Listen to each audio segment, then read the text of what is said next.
Administrators inside VoIP Detective can configure the system, and they can view or report on anything inside the system, gateways, conference bridges, extensions, and the like. So let's take a look at the administrator experience.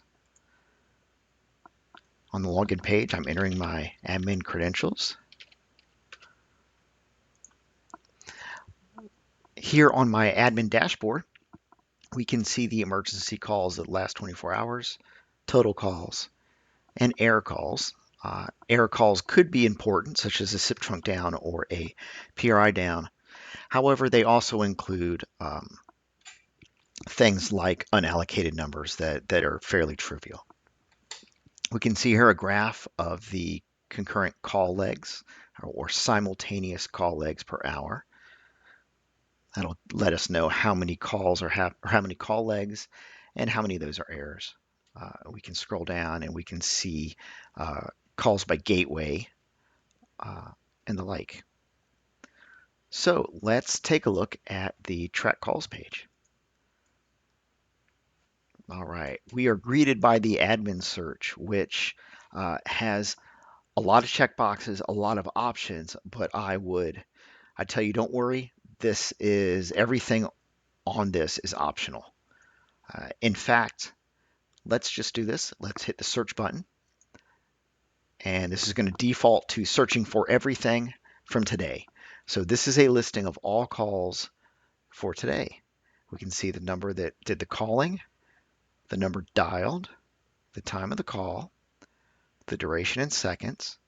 You'll see a term code, and this is the Cisco termination code for why the call ended. Call split is typically part of a transfer or a conference or things like that. So not all termination codes are bad. Um, so we see term code, we see the originating device, we see the destination device, we see call legs again, which, as we talked about, this is the entire journey of the call.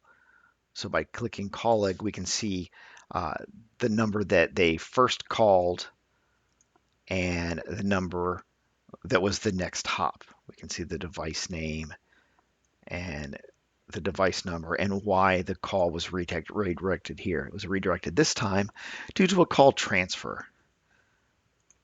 And in addition to call legs, we will see CMR data. This has to do with uh, jitter, latency, and things like that. So here we would see packets lost, things like that. So we've got quite a few options on this page. And if we go back to the track calls page, we could, if we wanted to search, we could search for contains, begins with, ends with is exactly. Here we would put a phone number or a portion of a phone number.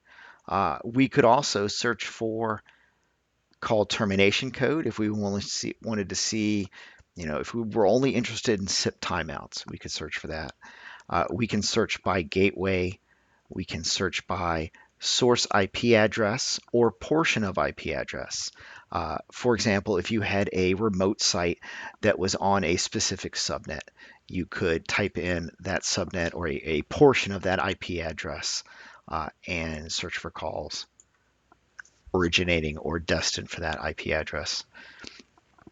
And as usual, we can pick a specific date or we could use a relative date range. So that's the admin search. We have the all calls report, which we're familiar with. We have a new client matter code search. If your organization uses client matter codes, also known as CMCs, you could search by them. Client matter codes are typically used to correlate a call with a specific customer or project or reason. So if you use those, there's a search available for that. We also have a gateway utilization search. This will allow you to see the utilization of your gateway, to see the concurrent calls or simultaneous calls that are happening.